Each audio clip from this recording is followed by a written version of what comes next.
Hi, Rasa. Hi, Dad. How are you? Good. Excellent. Are you ready to know everything? Yeah. Arriba, let's go. Okay.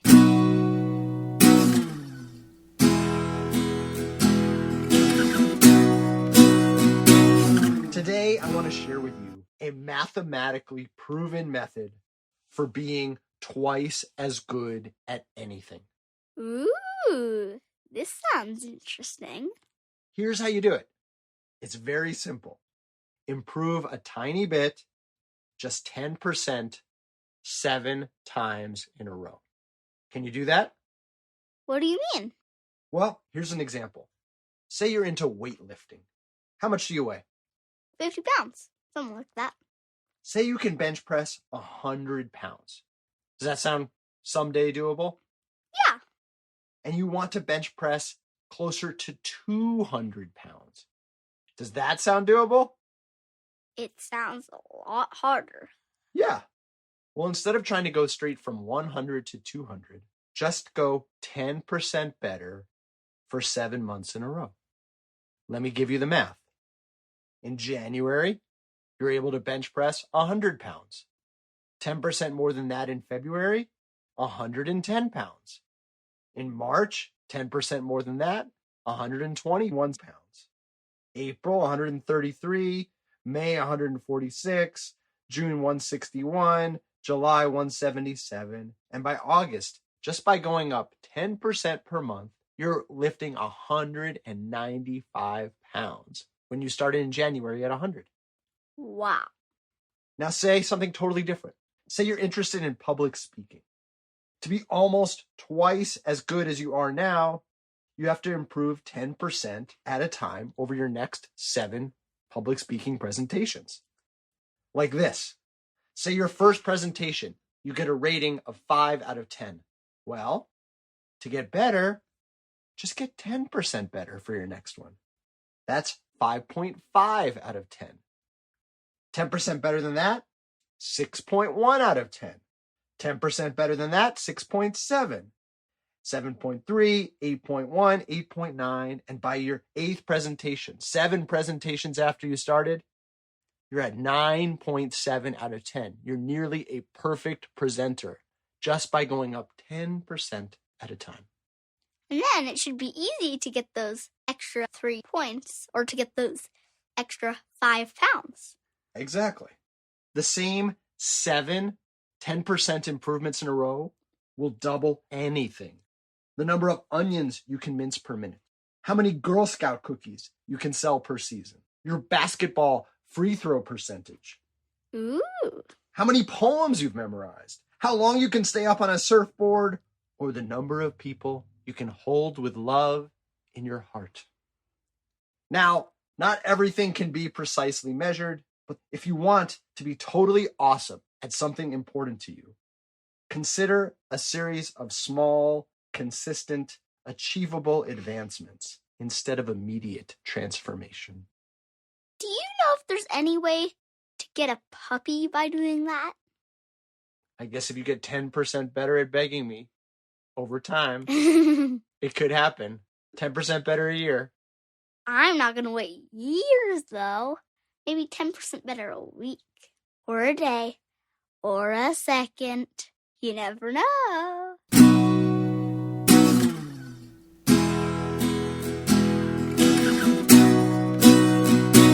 Ready for today's poem? Yeah. It's Pied Beauty by Gerard Manley Hopkins. Ooh, I do like pies.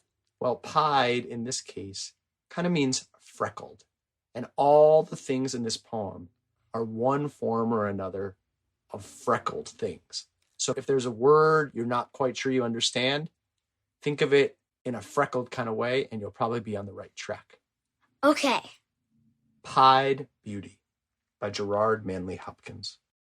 Glory be to God for dappled things, for skies of couple color as a brinded cow, for rose moles all in stipple upon trout that swim, fresh fire-coal chestnut falls, finches' wings, landscape plotted and pieced, fold, fallow, and plow, and all trades, their gear and tackle and trim.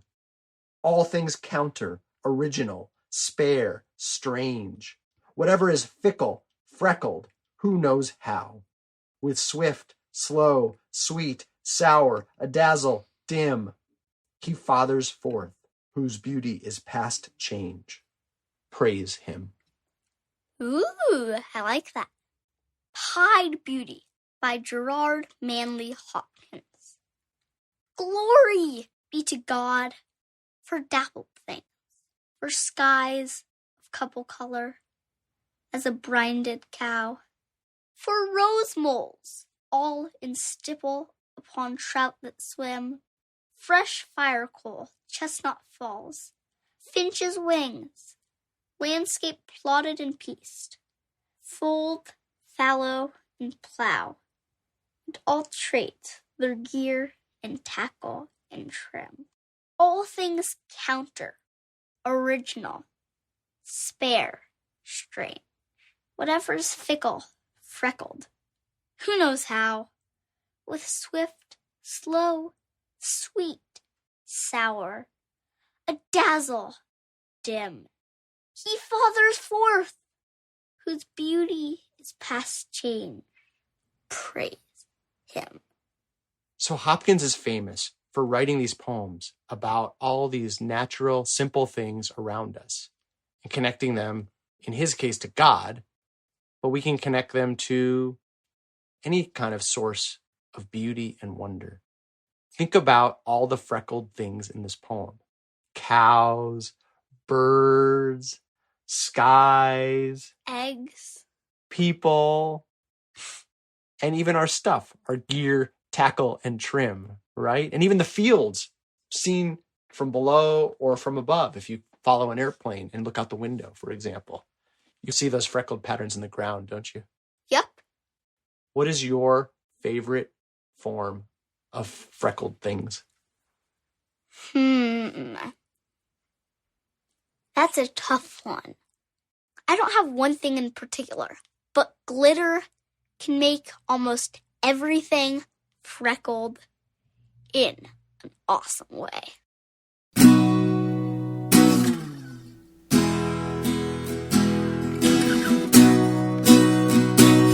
Last segment of the show.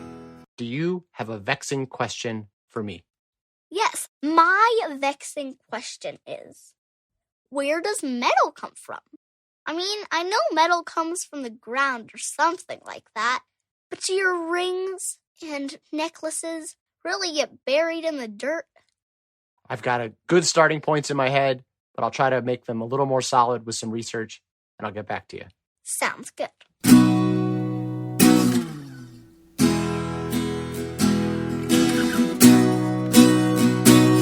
I'm back and I've got your answer. Basically, metals are any solid material that's shiny, shapeable, and able to conduct heat and electricity. But precious metals used in coins and jewelry are usually the rarest of all, most famously gold and silver. And they have to be mined or dug up from the ground and then cleaned and separated from everything else dug up with them so they can be combined into shapes like gold bars or silver coins or necklace links or rings or whatever you like. Now, how do these metals get buried under Earth's surface? Two ways. First, gold and silver and other metals were part of Earth when it first formed, but the planet was so hot then and they were so heavy that they sank down to the core, which is way too hot and deep for us to dig down and get them. Think of a bar of soap falling down to the bottom of a bath that's too hot to get in. The other way is that meteorites with metals hit Earth 200 million years later. By then, the surface of the planet was solid, so the precious metals didn't sink too far underneath. Those are the ones you can dig up and make into blingity bling bling today. It's strange to think that something you put on your neck or your fingers first got to Earth hundreds of millions of years before there were even any human beings.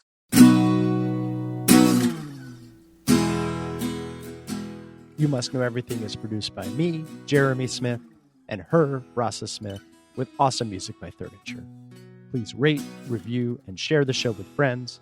Please join us next time for everything you need to know.